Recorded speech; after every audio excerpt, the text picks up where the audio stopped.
were you the night that Chris Taylor, AJ Pollock, and Brusdar Graterol saved the Los Angeles Dodgers from being extinct?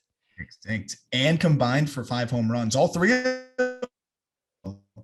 We got a Brusdar at bat too. He chipped in a strikeout, but that was a pretty awesome game. I mean, Chris Taylor, we talked about it in the chat. This guy's making himself a lot more money. I know that at the end of the day, teams are going to look at a macro scale, but he made himself at least a few more bucks. And it was so sick to watch. Iconic performance tonight, really. It was an iconic performance. I do want to get into the money conversation because you and I both love talking money. It's so fun. We love talking contract, and that's not something. What? Even though we don't have much of it, we love to talk about it. Exactly. Like, I don't know. That was part of the reason why I think I was branded the weird kid in high school, because I cared about who the GM was for all these MLB teams and NBA teams, because I wanted to know like their spending habits. And they were like, dude, take a chill pill and just watch the basketball. Like, it's fun. But we're going to get into the money conversation right away. First things first, though, do you know why you're here? Yes, I know why I'm here. This is supposed to be my night on the town. And Peter Apple was tired. He's tired. You know what? Hold on. Before I bash our very good friend and partner, Peter, he works his ass off. He wakes up at like 6 a.m., works out like a weirdo. By the way, working out, not worth it. Works out like a weirdo. And you know what? He's in great shape. So don't take that advice, kids. Yeah, no, other ways to exercise. I play basketball and stuff and then complain about it later. He works really hard.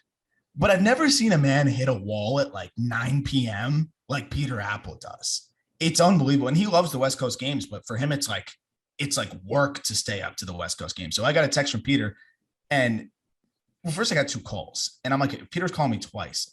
Like, well, you know, what's going on here? Either something really good happened or I did something bad and I need to fix it. And he's like, can you do the podcast? I was like, what happened? He's like, I'm just super tired. And I was like, you know what?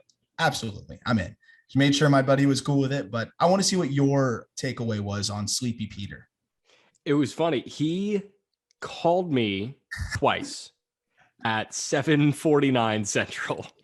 4 phone calls because he was so tired. He called me twice at 8:50 Eastern, 7:50 Central. He said, call me when you get a sec. He then texted me 4 minutes later because he couldn't wait. He said, Aram's going to fill in for me tonight. I've gotten about 4 to 5 hours of sleep the past few nights and I'm ready to pass out. I was like, dude, totally understand. That's not a lot of sleep. You're a grinder. Like, it's fine. You don't need to call everybody 4 times. And then this is my favorite part. He said, make fun of me though for going to bed early and make fun of me for losing the bet in the 2nd inning. And I said, you are craving attention. Yeah, still give me my airtime. Yeah. Like, I'm giving up my airtime, but give me my. So Peter, here you go. Right. So of course, in all caps, he texted back, make it about me. I was like, okay. Perfect. So this episode is entirely about Peter Apple. So there we go. Yeah. So the funny last thing I want to say on that is he's so tired that he's working his ass off to not have to do anything, like so he could go to bed early. Like, I'm going to make 4 phone calls. He texted me multiple times, texted you multiple times. Honestly, I think if I didn't answer, he might have hit up my buddy who he doesn't even know, somehow found his number that I was at dinner with and like hit him up and be like, yo, this is Peter Apple. Can you get a hold of Aram? But it worked out. Peter's well into his sleep now. I always joke about the REM cycles. He's well into it. He might be past that. Yeah. Or that's the last cycle. I don't remember, but he's twitching and stuff in bed already for sure. Yeah, he's twitching. He's got the rapid eye movement. That's the REM cycle. Oh, for sure. I think he always has that, but yeah. He's seeing splits in his dreams, and he's seeing he's seeing an over today in the ALCS Game 6. Yeah, it's gonna be fun. Yeah, I was watching the game with my uncle. I bet he would have like DM'd him on Twitter or something, but like, hey, are you with Jack? Like, why is he not answering his phone? It's been 6 minutes. But this episode is not about Peter, unfortunately for Peter. This episode, for the most part, is about Chris Taylor. Because you said going into the postseason, before the National League wildcard game, probably 5 or 6 games before the regular season concluded, that you thought Chris Taylor was the perfect fit for your Miami Marlins because he is yearning for this full-time role. Exactly. He would love to be the leadoff hitting center fielder for a Major League Baseball team. He deserves that, obviously. And we can say it in hindsight now. Obviously, this guy deserves that. What I love about Chris Taylor is he will find a way on the field.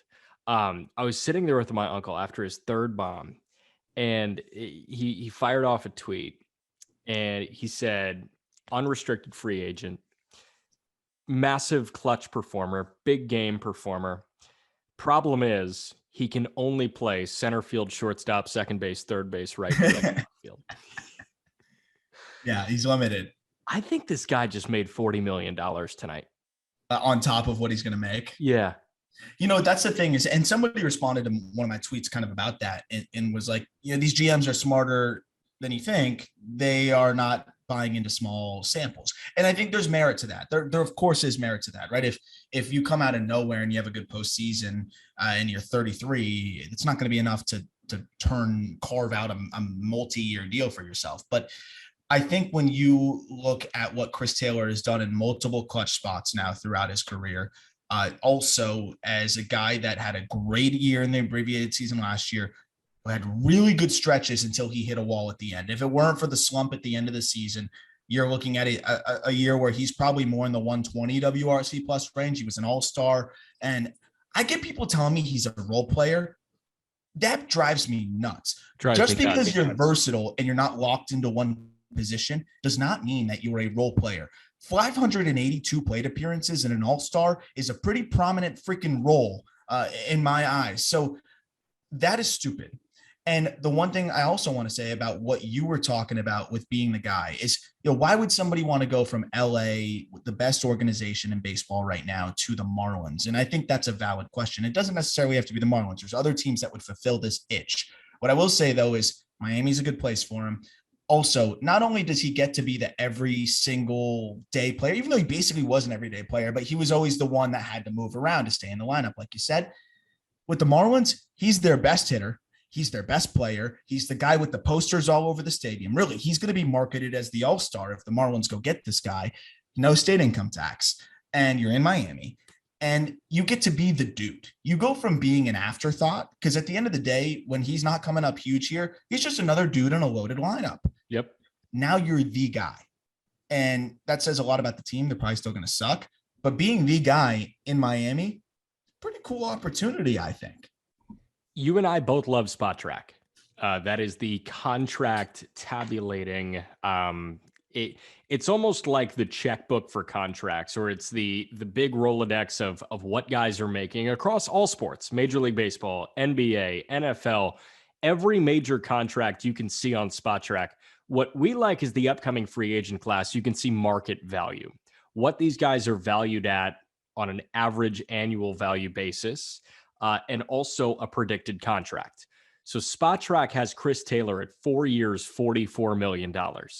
I think you and I both agreed for an all-star, granted 31 years old, but an all-star that has so much defensive versatility and a good enough bat to put together another all-star season, that's a drastic underpay for Chris Taylor. Yeah.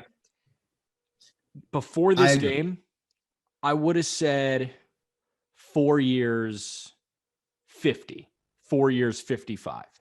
Mm-hmm. I think now this, with their backs against the wall, solidifying how unbelievably clutch this guy is. And I know it's recency talking, but I don't think it's crazy. And I'm not saying I would hand him this, but I don't think it's crazy that a major league GM and a smart major league GM is going to come to Chris Taylor and offer him 5 years, $85 million. I think that that's not even that crazy, realistically, because this guy ages well in my eyes. Yes, there's a big athleticism component to his game. He stole 13 bags, but he hits. And as he ages, okay, you move him from center. Now he plays left or right or second. And you're still getting a ton of value with the bat. He's still going to be a good athlete out there. So the last year or two of that contract, I think, are still going to be strong. I still think he'll be the same guy at 34. He's somebody that came up a bit late. He doesn't have as many miles on him. Knock on wood, hasn't really dealt with any serious injuries. And I think his game is pretty simple. His swing is not high effort. I don't see a guy that would age poorly. I think that I would give it to him. Really, if money wasn't a thing, I would give it to him. I think he might be pricing himself out of a team like the Marlins with the way he's performing, because now he can really solidify himself as that postseason clutch performer. Some people just have that knack. I think no one's debating that about Randy Arozarena. Nobody's debating that about Kike Hernandez at this point. This isn't the first time he's done that. Pablo Sandoval, he was always a legit postseason dude. He got paid way too much because of what he did there. So there's just certain players that do that. And I think that now we're going to see that Spotrac updated to probably somewhere around 15 million AAV. And you give them 3-4 years. I think 5's a little much, maybe a 5th year option, but I don't think it's that crazy to get that. And that's not even the recency bias in my eyes. I don't think it's that crazy either. I also view him on an annual value point of view. I view him as more valuable than Daniel Murphy was when he signed his high annual value deal, right? It was 1 year, 20, I think, for Daniel Murphy. It was around that ballpark. But with Daniel Murphy, I mean, that guy was not that great before the postseason, where he stood on his head and he homered in 7 straight games. And then all of a sudden, a bunch of teams wanted Daniel Murphy, even though he was very screwed up politically. We didn't really see eye to eye with some of his social preferences. I didn't even remember that, honestly. I'm good not knowing about that. It's water under the bridge. Yeah, don't worry about Daniel Murphy right now. But like the way that I'm viewing Chris Taylor, and I don't think a lot of people were. You know what? I'm not even going to tell you. I'm going to pose this hypothetical to you. And that's kind of me telling you. Who do you give the better contract to? Chris Taylor or Anthony Rizzo? Oh, geez. Realistically, and like it's funny because name value here, people might think I'm nuts, but it really is Anthony Rizzo. You just put me in a shitty spot though, because the objectively true answer is Chris Taylor. You're older. You were about to say it, and then you're like, I don't want to be the one that says it. I'm going to make Aram say it. No, and you made me say it. No, but you know what? And I love Rizzo. I've had the opportunity to meet this guy. He's so cool, so nice, hell of a ball player, great defender. All around will be a great addition to whatever team picks him up. But he's limited to first base, where he's a good defender, but he's limited to first base. And his offensive production is around the same, maybe even a little bit less over the last 2 years than Chris Taylor. But if you talk about the average of his career, it's about the same in the OPS category, and it's about the same in the home run department over the last couple seasons. Chris Taylor provides speed, and now you're also talking about a guy that can play center and everywhere else. It's really a no-brainer in terms of who I would prefer, and I think it's the same across the board for everybody. Here's the thing. No defensive versatility with Rizzo. Anthony Rizzo is also 32 years old. Chris Taylor's 31, so it's not like you're gaining a year anywhere with Rizzo. Rizzo is obviously seeing a decline in power. Chris Taylor, power's not that massive a part of his game. Speed isn't either. Chris Taylor is just a really good baseball player. Yep. I think the better contract should go to Chris Taylor. Yeah, I agree. 100%. So that's that. No doubt about it. And also one more, I love citing contracts in the past. And somebody that's kind of interesting is a good reference point is his teammate, AJ Pollock, where AJ Pollock had a phenomenal 2015 season, was hurt all of 2016, had a good 2017 where he had an 800 OPS, and then did the same thing in 2018, 800 OPS, 14 home runs, then 21 home runs respectively in about 112 games. He still ends up getting that offseason, 4 years, $55 million from the Dodgers. I really feel like Chris Taylor could exceed that easily. And that's what we were seeing the projections were for him, or a little bit less than that. He should be getting 4 years, 65, 60, 4 years, 60, I think is easy with an option. And that's more than I think Rizzo's going to get. Yeah, I just see Chris Taylor getting more than that.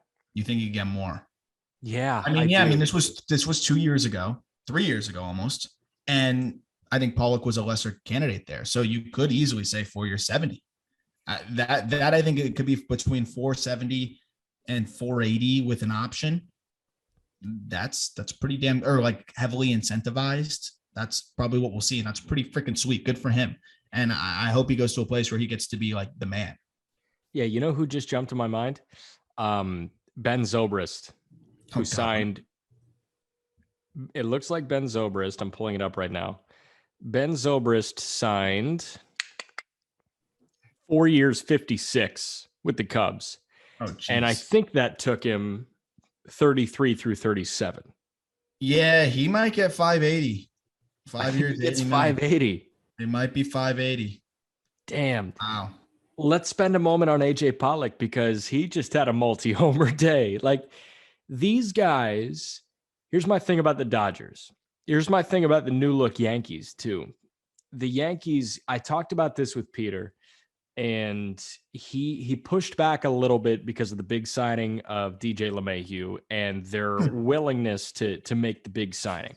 But aside from Garrett Cole, a lot of the guys that are impact players for the Yankees were either homegrown, bought for cheap, or in Giancarlo Stanton's deal, your Marlins were just looking to dump off that contract. Yeah. They basically just said, hey, you want to get Giancarlo Stanton for about 90 cents on the dollar of what we paid, just like you signed him in free agency? Sure. That's basically what the Marlins did. They're eating 30 something million of it. So, yeah, I totally agree with that. I mean, you look at what Luke Voigt meant to them in 2020. I know it wasn't a successful season, but he was their best player offensively for sure. You look at what Gio Urshela, when he's healthy, has done for them. Obviously, he's been hurt over the last. Those two guys have not been factors over the last year, but those guys have been huge for them, And they were buy low. and they were by nothing. By They nothing. literally gave up nothing for them. Gleyber Torres was, I'm going to go give you Chapman. I'm going to sign Chapman back, which was their other big signing, but I'm going to go get him. Gary Sanchez, homegrown. Aaron Judge, homegrown. DJ LeMahieu bought for relatively cheap. You know, the Dodgers follow a very similar mold. And we talk about all their money. You know where they're spending the money? Retention. Yes, they paid massive money annually for Trevor Bauer, but all the other guys on this team, really, Mookie Betts was trade. And it looks pretty even now with Verdugo, Jeter Downs. I'm still holding out a little bit of hope. Connor Wong, I'm still great in the fall. Great in the fall league. 3 homers already in the fall league, believe it or not. Jeter Downs. 3 homers in the fall league. So that's a good sign. I'm a big Jeter Downs fan. Miami guy, was unbelievable at high school. And I loved him as a prospect. So I'm not giving up hope on him. But I mean, look, they did the best they could, given that the leverage was gone for the Red Sox. When everybody knows that you're not re-signing him, it's pretty hard to get a nice package. And look where the Red Sox are. It's pretty hard. So the Dodgers pounced on that opportunity. They signed him up because they knew they have a top 5 player in baseball in their hands. So Mookie was the big splash, go out and get him signing, aside from Bauer. We know Bauer is zero part of this postseason run. Everybody else, they spent the money on retention. Kershaw, they drafted him. Bellinger, they drafted him. He's still going through arbitration. Justin Turner, they got him when he was pretty much outcasted by the Mets. All these guys, Trey Turner and Max Scherzer, they were the trade. They are so good at development. They are so good at wringing the towel dry. I was just talking about this particular deal with my uncle. And I keep bringing up my uncle because he's an afternoon sports talk host in Chicago, like hosts the Chicago show, you know, does some fill-in play-by-play for the Cubs, like he is totally in tune with his shit baseball-wise. And he recalled, is his name Hector Olivares? Yeah. The 2015 guy that they paid $28 million worth of a bonus to, and then immediately traded him for like 4 vets. I mean, my uncle Matt Spiegel is his name. He cited their willingness to think about unlimited money in a new creative way. Yeah, that's the thing. It's not just blind spending. No, it's strategic as hell. And I brought up the Scherzer Turner deal because that was strategic as hell with unlimited money. Oh, we're going to put together not necessarily the best prospect capital return that you're going to get. 15 other teams could have offered a better prospect haul if they knew that they could get Max Scherzer and Trey Turner in the same deal. But what the Dodgers could offer that nobody else could offer was, oh, you don't want to spend this money? Fuck it. We'll do it. We'll eat it all. We'll eat it. We'll eat it all. We want them. That's something that nobody else can do. And Andrew Friedman has the creativity to go to the people with the paychecks or go to the people with the checkbooks and say, give us the money. We'll get you 106 wins. Yep. Yep. And that's the beautiful thing. And what makes it's unfortunate, the money side of it, because it lacks a little parity. But the thing is the Dodgers leverage that with a ton of stockpiled talent. If you just had the money, you're not getting Scherzer and Trey Turner. No, you don't have enough ammo. You could say, I'll take the salary dump, but you're not going to have enough players to be able to justify the trade for them. At the end of the day, yes, the Nationals would like to save money, but they also need to survive as a team, and they're going to take the prospect haul. They're not going to just dump money like the Marlins did with Stanton. Right. They also did the pre-Manny Machado thing. You remember Baltimore holding out because they were worried they were going to ostracize their fan base. Like, oh, we got to hold on to Manny Machado. We got to keep our fan base happy. Like, the Nats are in the interest of not losing their fans by just throwing in the towel. They needed some return for their two of their three best players. Sorry, Juan Soto. But like, they needed return for two of their three best players. They needed something to float in front of the Nats fan base, the people that pay to go see the games, pay for jerseys, pay for beers at the ballpark, and say, look at what's coming. Look what's going to be here for 6 years. And they got it. 100%. And you have two guys that are already there, and that could be all-stars for your team moving forward, and Keibert Ruiz and also Josiah Gray, two players everybody likes. They're high floor and still could be really, really good ball players. I like what you said there, because the Orioles screwed themselves by waiting until the final year of his deal, because you lose all leverage. Baseball is a game of control. You need years of control. The Nationals would have done the same thing if they held on to Trey Turner through the rest of this year and then didn't trade him in the offseason, which is the hardest to trade him then. And you try to make a deal come deadline next year, you're getting a fraction of that. You're not getting a Keibert Ruiz. You're not getting a Josiah Gray. Forget both of them. I know that Scherzer was part of the deal, but a big reason why they got what they got is because they traded Trey Turner. Trey Turner's net value was more than Scherzer, as good as Scherzer has been. More. Way more. So when you consider that, I mean, it's brilliant. It sucks, but it was the best move that the Nationals could make. They're not winning with Trey Turner, and they knew they weren't going to be able to extend him. So cash in right now the best way you can, and that was packaging him with Scherzer. It's just crazy to see those two guys end up on the same team in LA, and that team in LA is still down a game despite today's incredible performance. Incredible performance. We already talked about Chris Taylor and AJ Pollock. Last guy that I want to talk about on the Dodgers side is Brusdar Graterol. And this is another guy where Andrew Friedman is flexing his muscles. I am better than you, everybody. He flips Kenta Maeda, who is going to be the 6 for the Dodgers, knowing that you don't necessarily need a world-class bridge man. You've sent him to a team where he might be the ace, might be the 2. And you go and get this 103-mile-an-hour turbo sinker that doesn't get a lot of swings and misses. And I have no idea why, because it's got a ton of movement and it's 103 fucking miles per hour. But Brusdar Graterol just put together an insanely gutsy performance in an elimination game. It was awesome. He's been doing it. You can tell he's the type of dude that feeds off the crowd and really feeds off the moment. Yeah. And that's where the velo ticks up. It's amazing how sinkers don't get the swings and misses that they should, right? It's because everything they throw ends up having a similar action. So players are able to somewhat set on one spot. That being said, he's basically becoming a reverse Mariano Rivera, which is like, here's the sinker coming to you, you right-handed hitter. And there's nothing you can do about it because it's going to hit you on your fists. And basically what Mariano would do to lefties, he's doing to righties. He's just like, you know it's coming. You might as well just give him the glove flip and say, here's 103 on the hands. Try it. And it's working. It's working. And that's the thing, is he can literally do that because he's throwing baseballs in a way we've really never seen baseballs thrown. It's Chapman with movement. And while Chapman might get more swings and misses, I think Graterol is getting to the point now where he's learning himself and learning how he's most effective. He might be the hardest dude to barrel if he continues to hone in on the command and maximize his stuff. I mean, how do you barrel that guy? You got to cheat so hard. Dude, that slider, sick. And now he sets it up properly. And now he's learning how to pitch as a reliever. So for so long, they were trying to make him a starter. It's not going to work. He's not a starter. Slider doesn't make sense. Him and Blake Trinan, they should have 0 ERA. I don't understand how anybody touches what they do. My grandpa calls me once a week and says the same thing. These guys today, they're just so much different. I mean, like, don't get me wrong.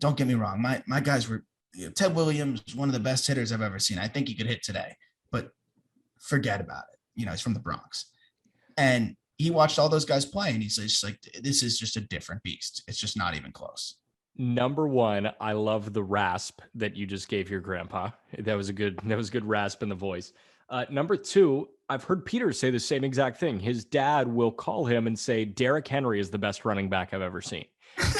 And I understand. Like, I know everybody wants to look back and have the sentimental value on Barry Sanders and, whoever else, Marshall Faulk, even for us, Adrian Peterson. We think about AP in his days with Minnesota, and we say, nobody's ever going to touch that. And it's not even to knock them too. It's just like relative to their era that I respect them at the same level. Here's the thing. Human performance will never dip. It's only going to keep on growing because we're learning more about our bodies. Buck Showalter said in the early to mid 2010s, like I want to say this is when Machado was really hitting his peak. I want to say it was like 2014, 2015. Buck Showalter said, we are in the golden age of baseball. People are throwing harder, they're hitting the ball farther, and they're running faster than ever before. That is not necessarily a shift in baseball. There's a shift in focus in baseball to do those three things, but it's just a shift in athletic performance. Yeah. That's across all sports. LeBron James in the 80s is God. Like, he's not if you ask Dennis Rodman. Dennis Rodman says he would have been an average player in the 80s. Dennis Rodman would be the 10th man on the Detroit Pistons. But he hustles. Yeah, I forgot about the hustle. 6'8" center. Yeah, sorry. Bob Cousy is a G League six man.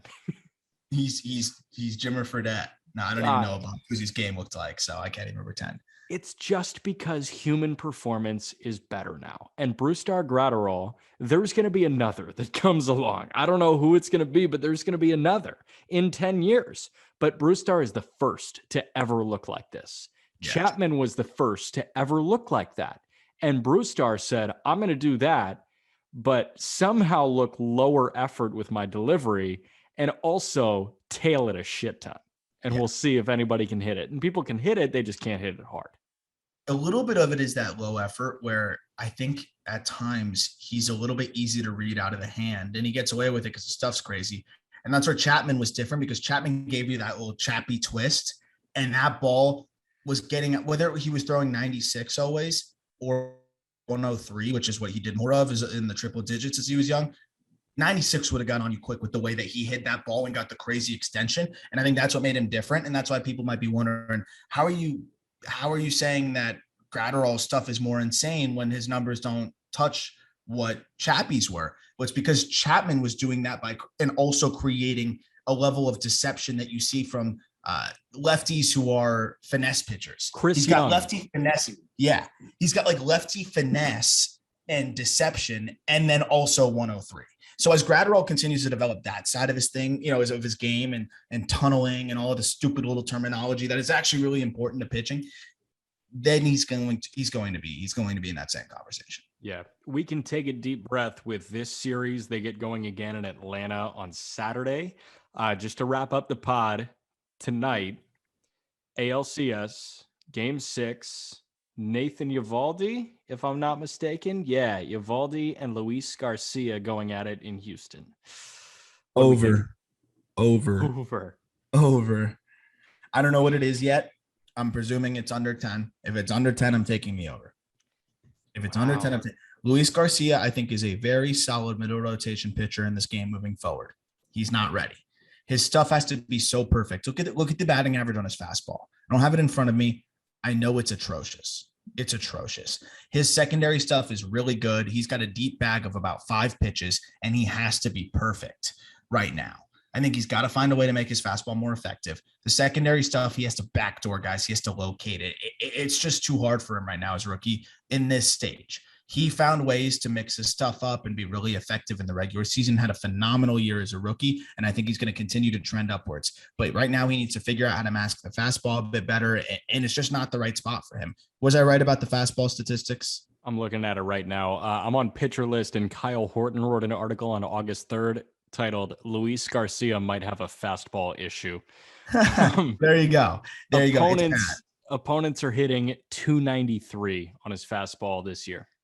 I think they're slugging like 460 too. So it's definitely a problem. And this is a team they'll wait you out, and they will wait you out and make you come to them and throw good pitches. And if he's not locating the secondary stuff, I think it's going to be tough for him. We talked about how the Astros bullpen was taxed, but now it's not. Framber Valdez goes out there and pitches to contact and goes 8. And now you have the whole bullpen ready. You have Kendall Graveman ready. You have a lot of dudes good to go. That makes me a little bit concerned about the over, but Nate Eovaldi, I think, is not going to go as deep. He's probably going to go 5 innings. We saw what happened to Scherzer and his fatigue. I'm very interested to see what Eovaldi looks like. Those were high effort pitches. You could hear him grunting from your home.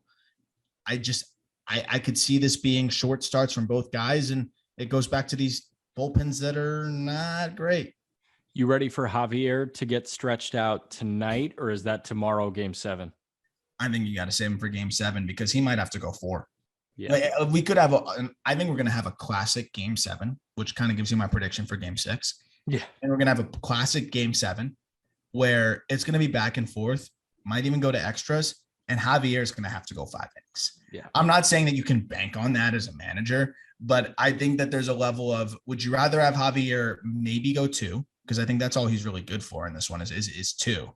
Or you go Game 7, if you can't win it here, you have Graveman available, so that can be your guy that goes 2. And you have Javier go potentially 5 in a piggyback if you have to, if he keeps doing what he's doing.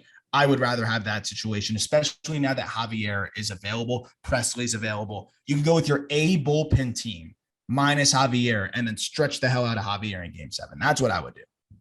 I think there's going to be a Game 7 too. He's Aram. I'm Jack. All the necessary links are in the podcast episode description. Most notably, the Just Baseball tee at Pillbox Batco. We talked about that. Very comfy shirt. Go get it. Sweet design.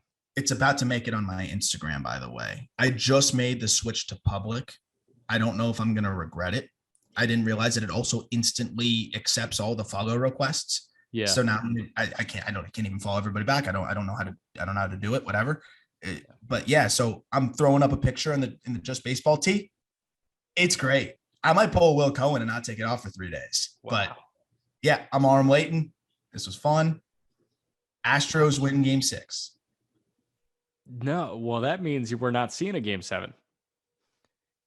I mean, Red Sox win. Why do I do that with those two teams? I don't know. It's late. It's 11:30 Central. Cut that out, or just leave this now of me saying cut that out, and that's even more embarrassing. Yeah, I think I'm going to leave it. I might also do another countdown. 3, 2, 1. Okay. Thank you, everybody.